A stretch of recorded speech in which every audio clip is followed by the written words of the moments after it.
we would not expect members of the European Union automatically, we wouldn't expect them to be working for Putin's Russia.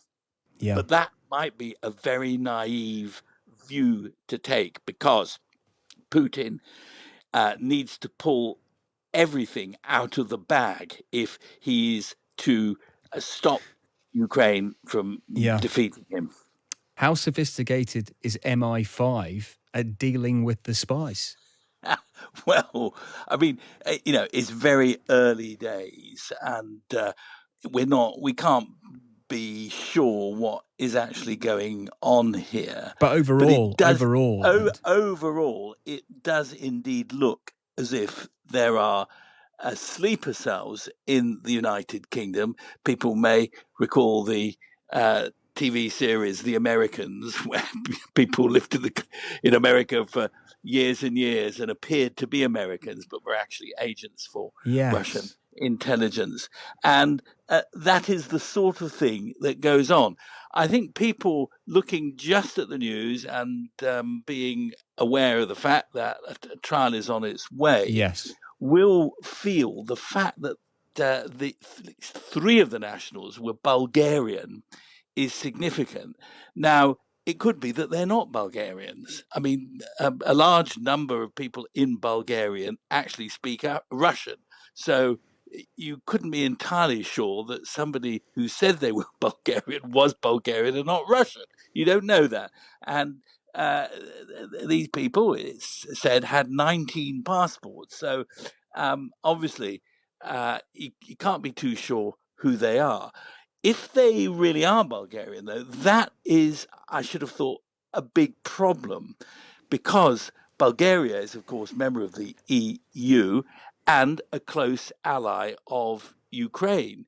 One of the first countries to sign the friendship and cooperation deal. So what follows is, if, as is alleged, one of these agents, I think they are agents, not officers, was working with Bulgarians in the United Kingdom on a social platform site, that might make people feel that MI5 is now pretty good at knowing what the Russians are up to, but perhaps less good at knowing what other nationalities might be doing on behalf of the Russians, and which we wouldn't normally expect them to do.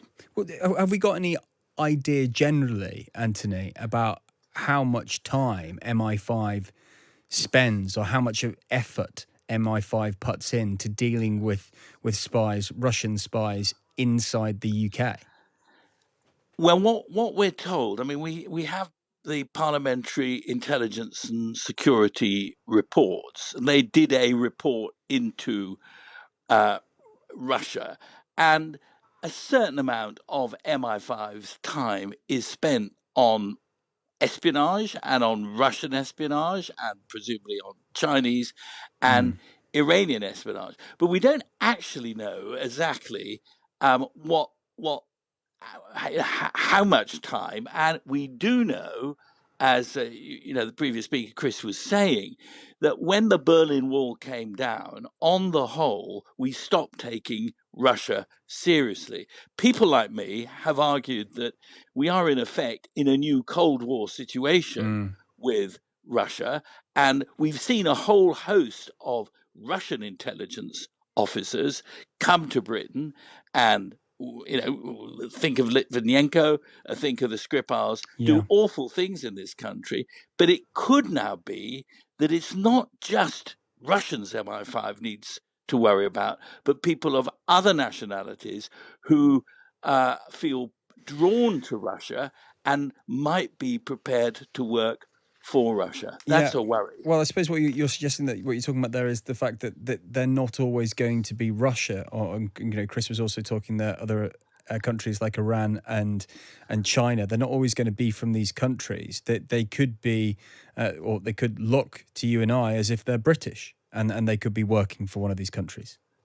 Well, absolutely, and I mean during the Cold War, you could often come across people in London, Chatham House, for example, whom you thought were German, as in West German, but actually they were German, as in East German, pretending to be West German. Yeah. And Brits couldn't tell the difference. That's why I say, it's very hard to know if a Russian speaking Bulgarian is a Russian speaking Bulgarian or a Russian speaking Russian. Well, I mean, And there's the famous story of the Cambridge Five, a ring of spies in the UK that passed information to the Soviet Union during the Second World War and the Cold War that was active from the 30s, because they all met at Cambridge, didn't they? And it was active until the early 50s, and none well, of them were ever prosecuted, were they? I don't think, for spying.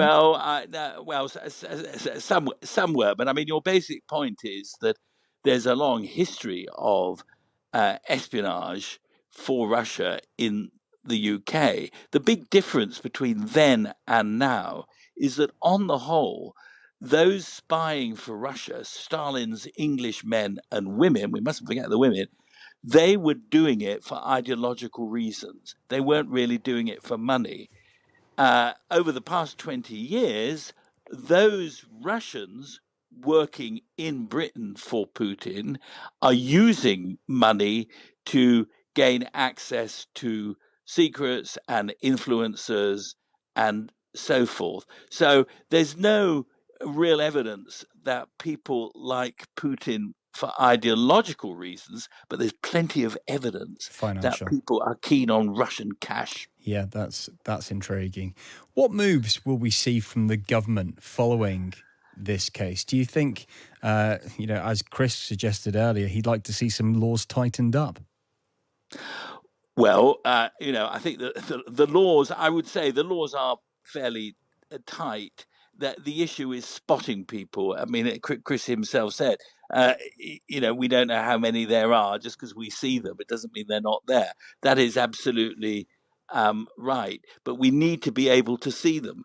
And that's where you need MI5 and the other secret agencies to make sure that we know what they're up to. Now, I do have to say that we do actually know what they're up to. The problem has been that we've not been interested, particularly because it's about money. But there is another But are we thing. getting more interested now since Ukraine?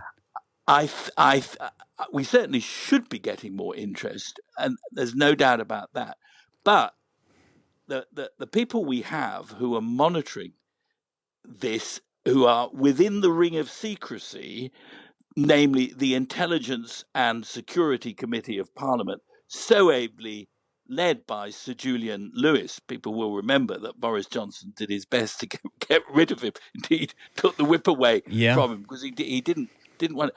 What they're saying in their written reports is that increasingly the government and the spy agency chiefs are refusing to talk to them properly about the actual threat that we face. So what we're seeing is the parliamentary oversight people whom we, the ordinary voters, entrust with our security, or knowing that our security is being properly delivered, they are being increasingly cold-shouldered, both by government and by the spy agency chief.